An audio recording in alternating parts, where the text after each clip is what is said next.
Yo, yo, what up, my beautiful dowdies? How's everyone doing today? I'm your host, Val. Let's talk about a new game coming up, Neverness to Everness. Neverness to Everness is going to be a new supernatural open world RPG developed by Gacha Studio. And for the people that don't know, this is actually a very interesting or hyped thing in my opinion, because these are the same people that made Tower of Fantasy. And I do think that a majority of you guys know what Tower of Fantasy is. I also tried it all the way back in the day. It was a very weird time back then because this was supposed to be like the competition for Genshin Impact. They called themselves the Genshin Killer and stuff like that. So there was a lot of different opinions and if people liked Tower of Fantasy, if it was a good game or not. And right now, Tower of Fantasy is not that popular, I'm pretty sure. I don't really know the active players, but I do think that the game kind of died out. So the developers thought, let's just make a open world RPG, you know? And I'm pretty sure this is going to be a gacha game. Correct me if I'm wrong, but I do think because we have like the characters tab, overall designs are, I don't know. I have no idea I really know what I feel about this. I think that the overall world of this game looks pretty interesting.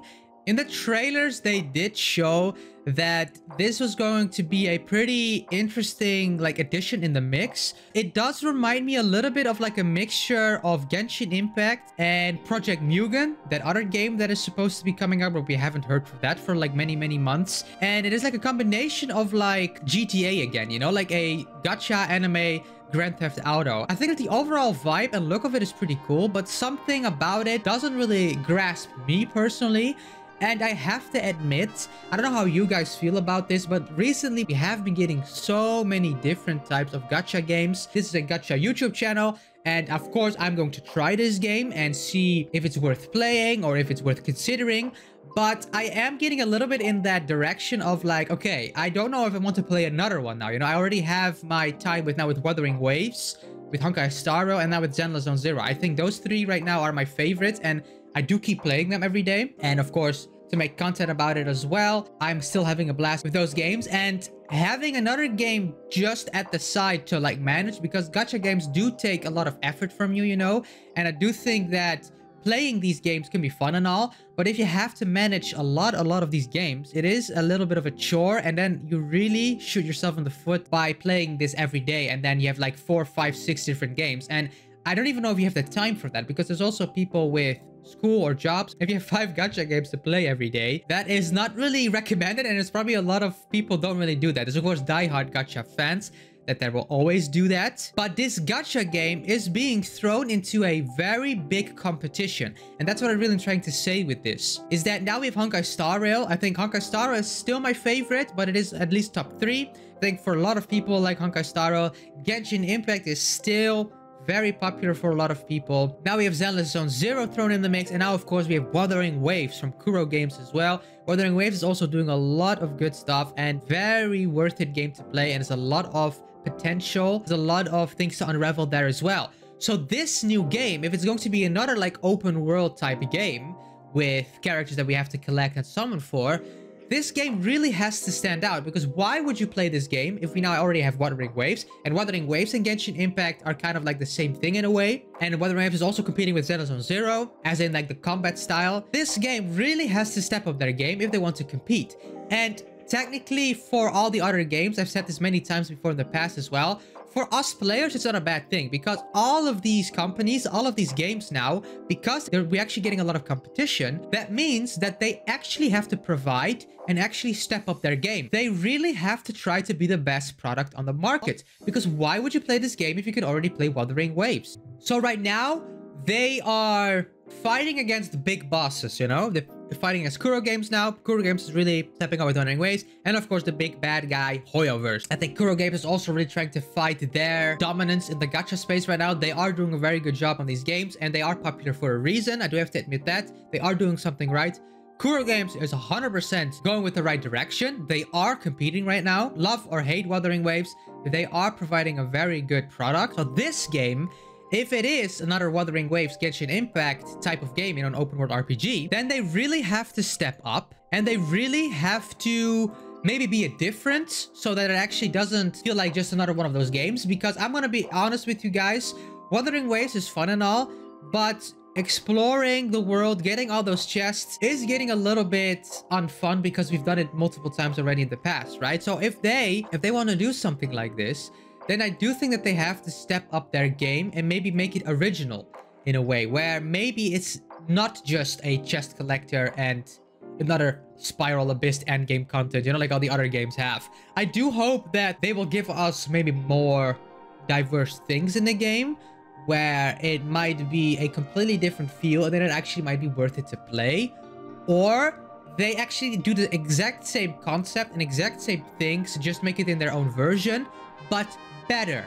And that is also going to be one of the main things that these games are trying to do, is that they're trying to compete by doing the same thing.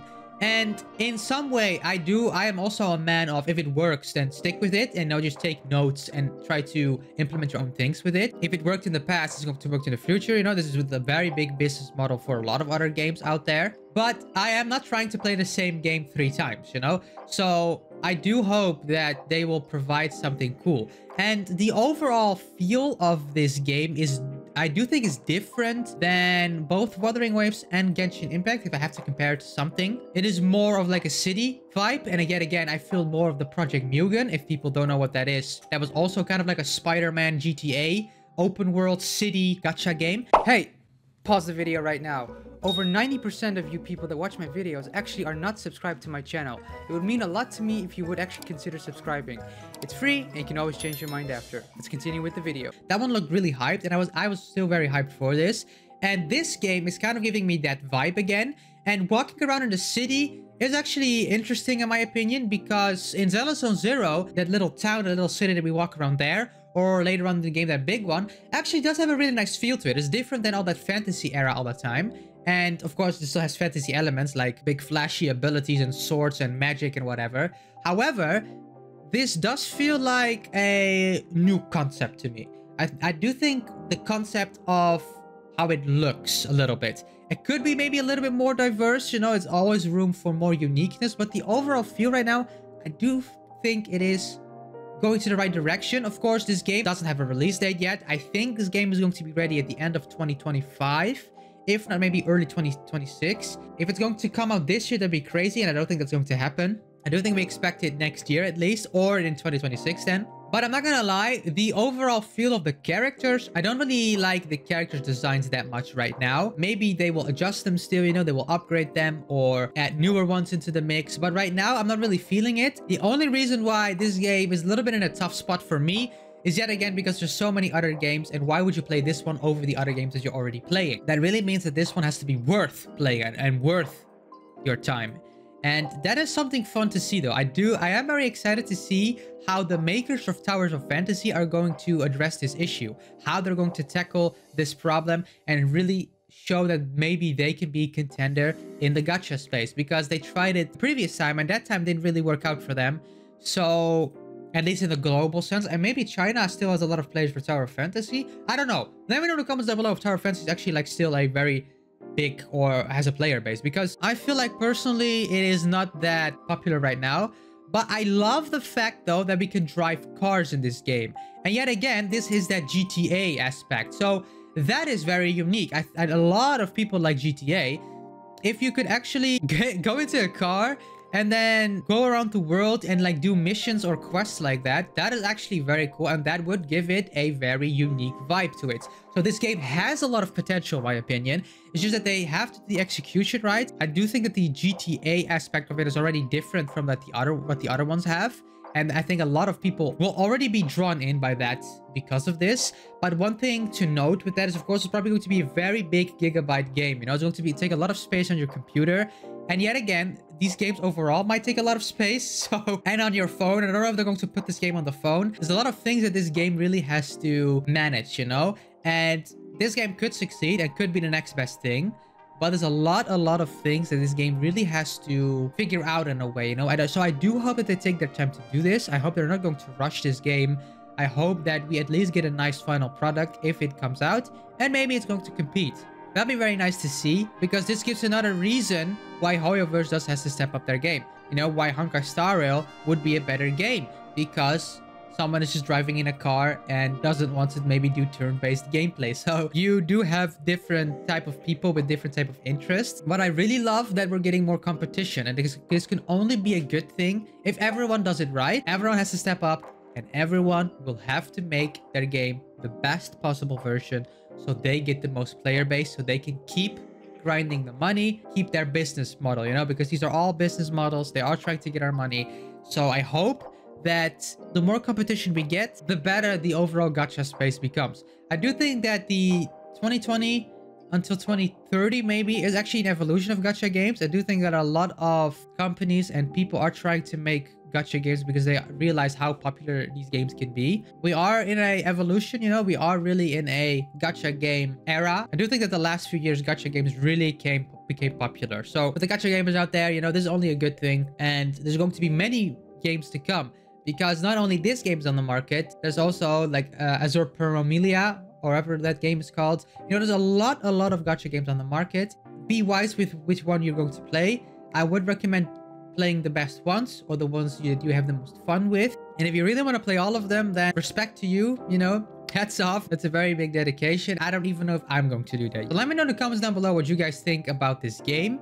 If this game is going to succeed, if you guys think that this game is going to flop, if you guys think that this game has a lot of potential, if you're going to play this game, if you're going to try this game, I would love to hear your overall thoughts on where this game stands and where this game stands with your personal preference and taste. Let me know in the comments down below, and I appreciate all of your guys' input. Make sure to like and subscribe. It really helps out the channel. It means the world to me if you could do that. Make sure to join the Discord. We're trying to grow the community even further. And if you want to support the channel even further, then become a member. I love you all, and I'll see you everyone in the next video. Take care. Peace.